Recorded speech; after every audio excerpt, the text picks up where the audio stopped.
పశువుల పండుగ జల్లికట్టు అంటారు. ఇది దాదాపు కొన్ని ఎన్నో సంవత్సరాలుగా జరిగే ఒక ట్రెడిషన్. ఇక్కడ ముందుగా బ్రిటిష్ కాలనీ జరుగుతూ అంటారు. అండ్ ఫస్ట్ మన ఏ రంగంపేటలోనూ ఇంకో ఊర్లో జరిగేది. 20 సంవత్సరాల క్రితం నుంచి మన చంద్రగిరిలో జరుగుతుంది. అండ్ తమిళనాడులో జరిగేది చాలా డేంజర్ గా ఉంటుంది.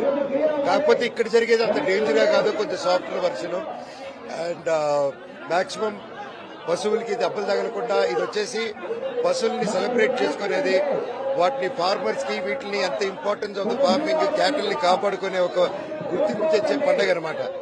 అండ్ అది మన చంద్రగిరిలో జరగడం చాలా హ్యాపీగా ఉంది. చంద్రగిరి మామూలుగా అందరికీ చంద్రగిరి గురించి చంద్రగిరి కోట అనుకుంటారు, కానీ చంద్రగిరి అప్పటి నుంచో ఇన్నోవేషన్ కి అండ్ కొత్తదనానికి వెల్కమ్ చేసేదే చంద్రగిరి కోట ఒక రిసెంబ్లెన్స్. అప్పుడు ద్రవిడన్ తర్వాత మన విజయనగరం సామ్రాజ్యం ఉన్నప్పుడు వాళ్ళిద్దరు కలిసి కట్టిన కోట అనమాట. అప్పట్లోనే ఇన్నోవేషన్, పార్ట్నర్షిప్ ఇవన్నీ చేసేవాళ్ళు. ఒక మంచి టెక్నాలజీ తీసుకురావడం, ఒక బిల్డ్ చేసేదానికి కోట. అందుకే ఈ రోజుకి అంత ఫేమస్.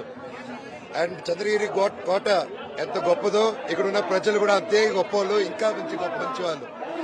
అండ్ ప్రతి సంవత్సరం ఇది జరుగుతుంటుంది. అండ్ ఈసారి కూడా చంద్రబాబు నాయుడు గారు సంక్రాంతికి వచ్చినప్పుడు ఇక్కడున్న స్కూల్స్ గానీ మొత్తం చేశారు. స్కూల్స్ కి స్పోర్ట్స్ అన్ని పెట్టారు బాగా. అలాగే ఆడవాళ్ళకందరికీ ఇక్కడ ఈ ఆటోస్ చేశారు.